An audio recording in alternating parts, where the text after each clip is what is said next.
Assalamualaikum warahmatullahi wabarakatuh. Jumpa kembali dengan Tuan Guru Channel yang mengembangkan kepemimpinan holistik dengan mengembangkan kecerdasan holistik pula. Kali ini Rabu pagi, seperti biasa kita jumpa kembali di Masjid Darul Mutakin Perumahan Banteng 3, Jalan Kelurahan KM 8, Yogyakarta untuk mengikuti pengajian menyiapkan tiket ke surga. Bagi Anda yang ingin ke surga, mari kita siapkan tiketnya bareng-bareng, ikuti pengajian ini. Jangan lupa subscribe, klik like and share agar manfaat dari konten ini dapat tersebar lebih luas, sehingga teman-teman, saudara-saudara yang memiliki tiket masuk ke surga semakin banyak. Tentunya dengan menyebarkan ilmu yang bermanfaat, kita akan mendapatkan amal jariah. Selamat mengikuti.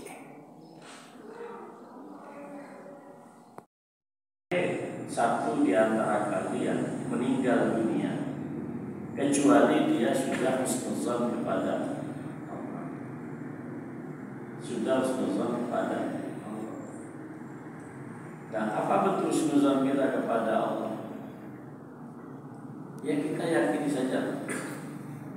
Orang kalau meninggal dunia seperti Pak Basuki ini hari-hari bersama kita ngaji dan berapa tahun itu, Allah panggil dia kemarin sore, kemudian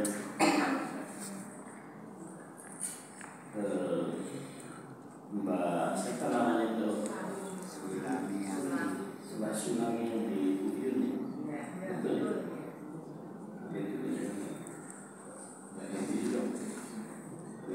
Mbak Tsunami itu yang sering kalau ada titipan dari Udiun selalu dia yang datang.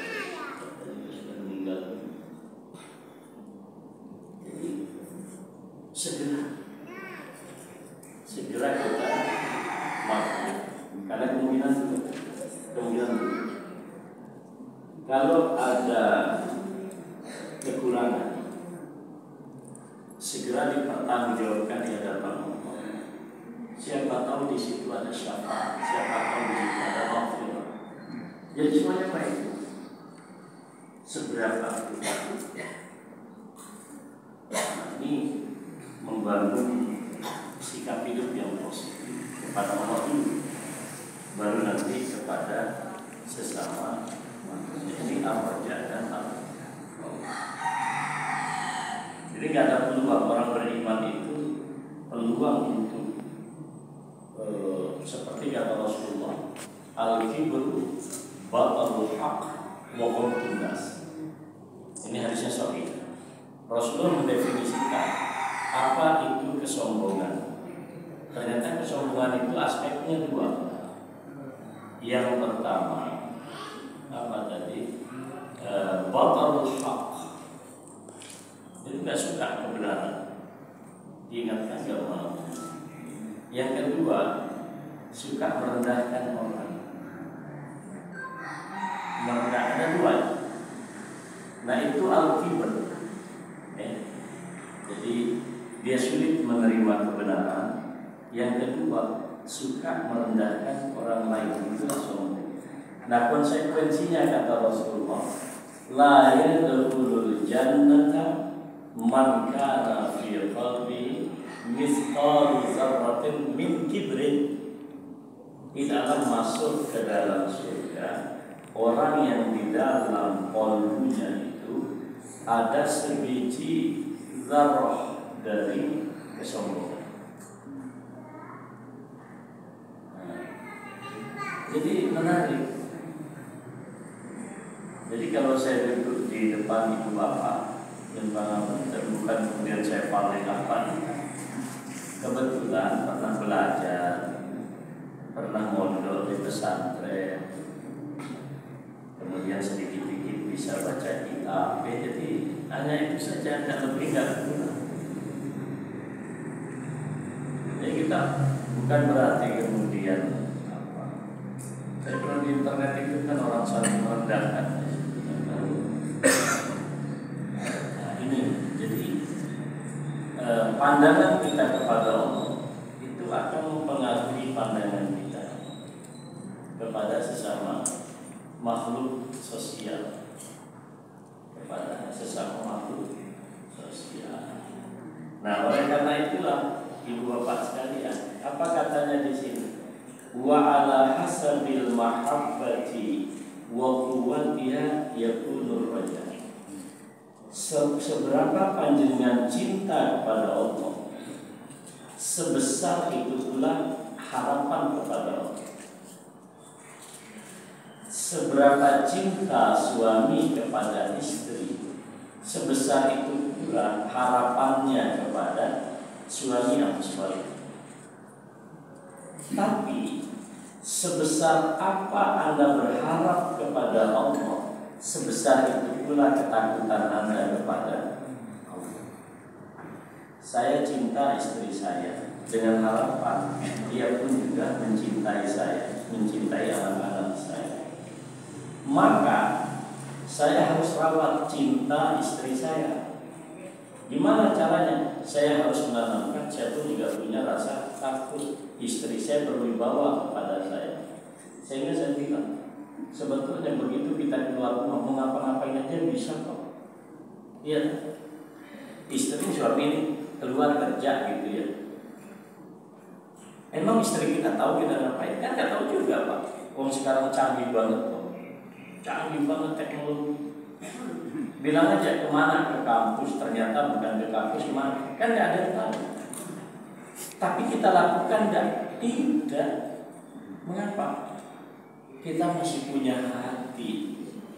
Itu konkret, kita takut kepada pasangan kita. Nah, pasangan yang sudah tidak takut kepada pasangannya mesti berkhianat. Maka ngapunten, nauzubillah, kalau ada suami berkhianat kepada istri, istri berkhianat kepada suami, biasanya di antara keduanya udah nggak ada rasa saling takut.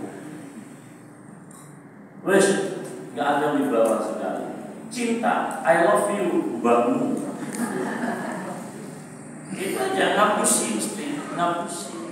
Karena kalau cinta bisa dipelihara, ya kan? 1000 kali dia bilang I love you, itu nggak penting. Makanya cinta itu harus dibuktikan dengan kau dan itu contoh konkret. Maka coba aja lihat rumah yang ada broken home, yang ada kerusakan, keretakan di dalamnya itu, biasanya 3 hal itu persoalan. Cinta yang sudah tidak murni, tidak ada rasa takut kepada pasangan, dan tidak ada harapan. Akhirnya apa yang terjadi? Dia punya istri berharap perempuan lain, punya suami berharap laki-laki lain. Itulah yang terjadi sekarang itu, laki-laki merampas istri orang, perempuan merampas suami. Apa namanya itu? Pelakor sama satu lagi Rubinol. Ini kawan-kawan ini jangan masih terus pokoknya gitu lah Pak Sofi. Itu Pak. Iya. Jadi konkret.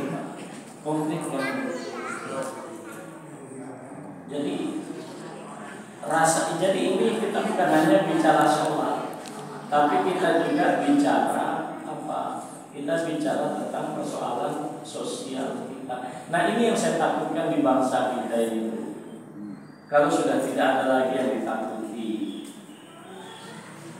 Contohnya MK.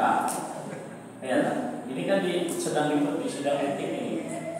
Dan kemungkinan hasilnya akan seperti yang kita bayangkan. Kenapa? Karena nggak ada yang ditakuti. Ya. Nggak balance, nggak imbang antara harapan dan rasa takut. Ya, harapan keponakanku jadi wapres itu harapan, tapi boleh juga ada rasa takut. Nah, ketika itu nggak balance, nggak imbang, nah, maka yang terjadi ya kekacauan sekali, ribut. Jadi kayaknya pilpres besoknya agak seru. Kenapa? Karena itu tadi mahabbahnya terhadap negeri ini persoalan khaufnya tidak ada, rojaknya kebablasan. Saya berani ngomong ini karena mengikuti sidang etik. Profesor Jimli Sadiki itu sebagai orang tua ya di Republik ini cerita apa ada, ya nggak ada yang ditakut. Nah, jadi mirip-mirip kita berlalu lintas lah. Kita taat itu kadang-kadang ya karena ya ada harapan agar kita tidak kecelakaan. Kadang-kadang kita juga karena di situ ada polisi yang mengawasi ngapa. Nah itu Pak Sofiadi di sana saya kira sangat jelas dalam kisah-kisah yang disampaikan oleh Rasulullah SAW. Maka di dalam membangun kerekatan sosial kita, baik dalam yang sangat kecil lingkungan keluarga, ya masyarakat, coba 3 poin ini kita amalkan. Kita hidup di banteng ini ada mahabbah, tapi ada roja, ada khauf. Bapak Ibu punya rumah, punya pekarangan di depan, pekarangannya milik bersama. Sederhana saja Pak. Kalau kita ingin banteng ini ada mahabbah, maka apa yang kita lakukan? Parkir mobil mesti tertata. Dan alhamdulillah selama kita tidak ada hambatan. Coba ada kurang isu Pak, orang nggak punya rasa takut. Parkir mobilnya persis di tengah. Mau lewat pinggir sini nggak bisa, mesti timbul. Nah orang yang berani kayak begitu, berarti sudah tidak ada yang ditakuti lagi. Dan selama saya lebih 20 tahun di sini nggak ada yang melakukan itu di banteng. Itu contoh konkret.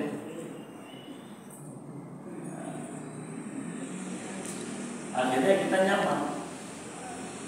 Itu contoh.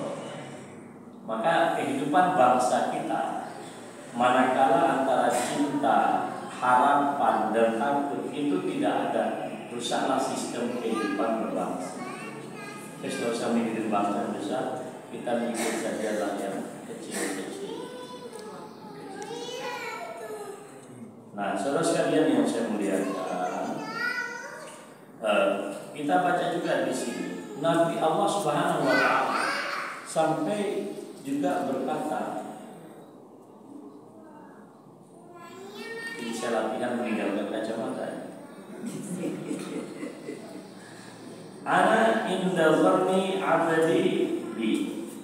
Hadis qudsi riwayat Al-Bukhari dan Muslim. Saya, kata Allah, itu berada pada bagaimana seorang hamba itu berprasangka kepada saya.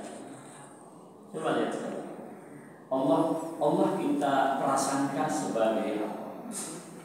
Kalau ada orang meninggal, kemarin ini Mbak Sulami, kemarin sore Pak Bas itu yang meninggal, kita harus berani berprasangka yang paling optimal bahwa Allah itu seperti doa kita. Allahumma fir lahu warhamhu wa'afihi wa'afu wa akrim nuzulahu wa wasi'. Ini kalau doa dibaca gitu ya. Kemudian mindset kita, pola pikir kita ikutkan dengan redaksi dan doa yang diajarkan oleh Nabi. Kemudian perasaan kita ikutkan dalam narasi, dalam rangkaian ucapan doa itu. Kok rasa-rasanya tidak ada yang hilang? Dulu pernah kan saya bilang di sini, emang secinta apa ibu sama pasangannya? Pernah nggak mandiin bapak dengan air al-barat itu bukan salju, apa namanya? Embun. Pernah nggak ibu-ibu nada embun? Atau suami nada embun? Gimana cara nada embun itu Pak? Lalu kita mandikan pasangan kita dengan embun itu kan tidak bisa. Allah melakukan itu. Sama dengan anak-anak Palestina sekarang. Kementerian Pendidikan mengumumkan tahun pelajaran ini tutup katanya. Mengapa? Semua siswanya itu mati syahid. Sebetulnya bagi anak Palestina enteng aja mereka semuanya sudah masuk surga. Setelah saja. Iya. Coba lihat anak-anak Palestina yang kecil-kecil itu. Mereka tuh bicara kematian itu kayak bicara game di tempat kita, kayak anak-anak main game. Padahal yang mereka hadapi itu adalah rudal, tembakan, bom, macam-macam. Nah, mengapa mereka bisa sampai ke situ? Karena prasangka mereka kepada Allah sudah terbangun, bahwa Allah tidak mungkin menyalahi janjinya. Doa kita, kata Nabi, gak ada yang gak dikabulkan, semua dikabulkan. Jangankan doa kita, iblis saja doanya dikabulkan oleh Allah. Apa doanya iblis? Begitu dia diponis oleh Allah, diusir dari surga, ya Tuhan, dia bilang, dengan kekuasaanmu aku akan mesesatkan hamba-hamba. Dan karena aku sudah rela menerima ini, kau usir aku dari surga. Apa katanya? Fa'udhni ila yaumil ba'ts. Tolong perpanjang masa hidupku, biar aku totalitas mengerjakan penyesatan umat manusia. Apa kata Allah? Inna jami'a min hei iblis, doamu tak kabulkan, kata Allah. Kamu hidup panjang. Maka iblis itu bisa usianya itu sampai ribuan. Jadi kalau ibu-ibu main jalanku, lalu dia ngaku, saya pergi ke Pendopo, Kabupaten Demak. Saya ketemu dengan teman-teman bupatinya juga perempuan masih muda. Itu cerita kepada saya, Pak Ustadz, ini rumah Pendopo ini dihuni oleh seorang kakek-kakek yang ngaku usianya udah 450 tahun. Betul itu, betul. Saya ketemu rumah tangga di sana di Demak, kan itu sejak zaman kerajaan siapa gitu. Jadi kalau masuk di situ ya mewah banget ya, kayak kerajaan zaman dulu.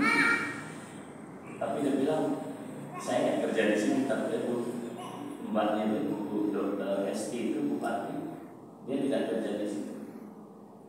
Itu untuk tamu ofisial di situ, tapi ruang kerjanya di depan. Atau untuk sampai minum. Jadi mengaku sampai 400 tahun usia. Jadi di Banten ini masih banyak jin-jin yang usianya, ya Pak Mbah Narto, kalau dibanding jin ya nggak seberapa usianya.